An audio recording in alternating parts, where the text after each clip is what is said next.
Ao analisar as origens do crime organizado no Brasil, particularmente no Rio de Janeiro, é impossível dissociar o desenvolvimento das facções e milícias modernas das estruturas de repressão política criadas durante a ditadura militar, de 1964 a 1985.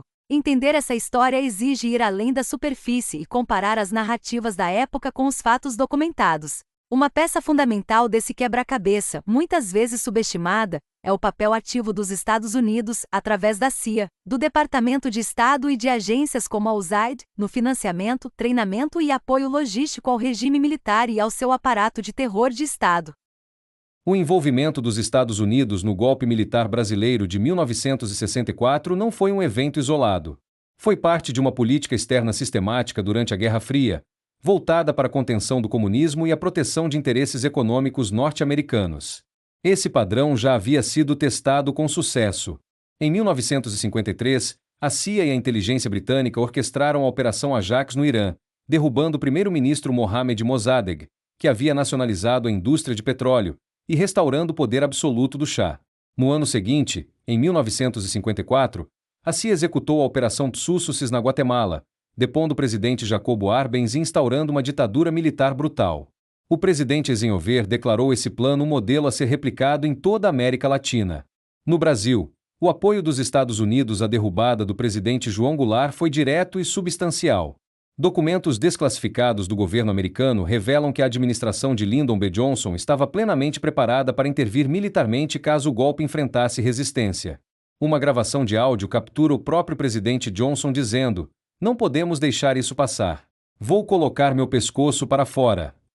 A Operação Brother Sun, coordenada pelo embaixador dos Estados Unidos Lincoln Gordon e pela CIA, envolveu o envio de uma força-tarefa naval para a costa brasileira, incluindo um porta-aviões, navios petroleiros para garantir combustível aos militares golpistas e um transporte aéreo com 110 toneladas de munição e gás lacrimogêneo. O embaixador Gordon recomendou explicitamente a entrega clandestina de armas por submarinos no litoral de São Paulo. A CIA também financiou manifestações de rua pró-golpe e fomentou o sentimento anticomunista na imprensa, nas Forças Armadas e no Congresso. Uma vez consolidado o golpe, o envolvimento dos Estados Unidos mudou do apoio à tomada de poder para a estruturação do aparato de repressão do novo regime. Isso foi feito através do treinamento de policiais e militares brasileiros em técnicas de contra-insurgência, controle de distúrbios e, de forma documentada, tortura. A USAID, através do seu Escritório de Segurança Pública, desempenhou um papel central. Entre 1960 e o início dos anos 70, o programa forneceu equipamentos e treinou mais de 100 mil policiais brasileiros. A USAID criou a Academia Interamericana de Polícia no Panamá e, posteriormente, a Academia Internacional de Polícia em Washington, onde policiais de alto escalão recebiam treinamento focado na repressão política. Um dos primeiros treinados foi Daniel Mitrione, que se tornaria o principal instrutor de tortura dos Estados Unidos para a América do Sul, executado pelos guerrilheiros tupamaros uruguaios em 1970. Paralelamente, militares brasileiros recebiam treinamento na infame Escola das Américas, operada pelo Exército dos Estados Unidos no Panamá. A instituição, apelidada de Escola de Assassinos, treinou gerações de militares latino-americanos utilizando manuais que ensinavam explicitamente técnicas de tortura, chantagem e execução extrajudicial. Foi nesse ambiente de militarização da segurança pública e de guerra suja contra opositores que surgiram os Esquadrões da Morte.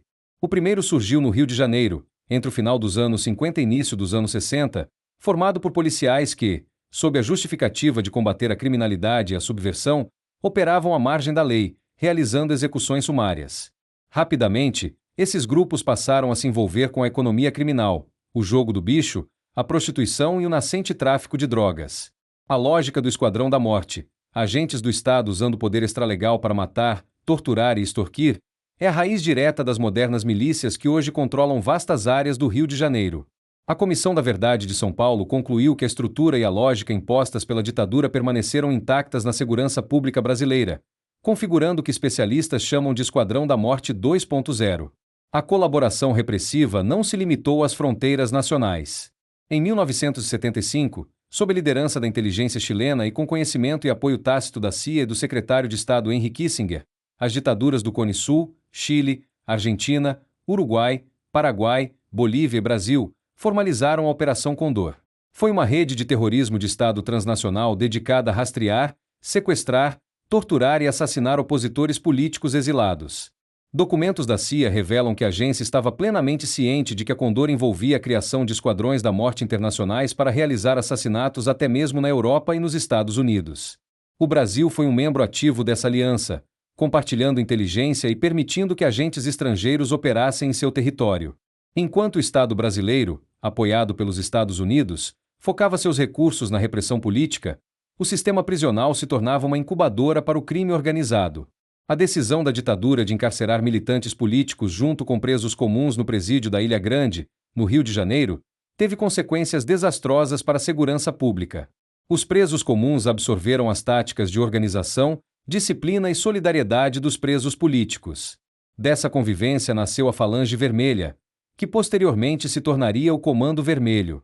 A facção estruturou-se para sobreviver às condições brutais do presídio e, aproveitando-se do vácuo de poder do Estado nas favelas e da chegada da cocaína nos anos 80, expandiu-se para dominar o tráfico de drogas no Rio de Janeiro.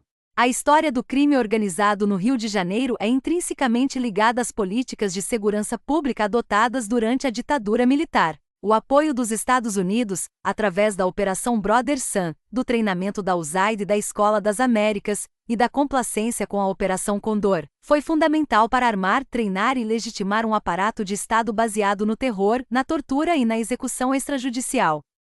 Os esquadrões da morte dos anos 60 e 70 são os precursores diretos das milícias atuais. A mistura de presos no sistema carcerário da ditadura deu origem à maior facção do tráfico de drogas do país. Entender a violência urbana contemporânea no Brasil exige reconhecer as feridas profundas deixadas por um Estado que, com apoio estrangeiro, voltou suas armas contra o próprio povo, criando monstros que até hoje aterrorizam a sociedade.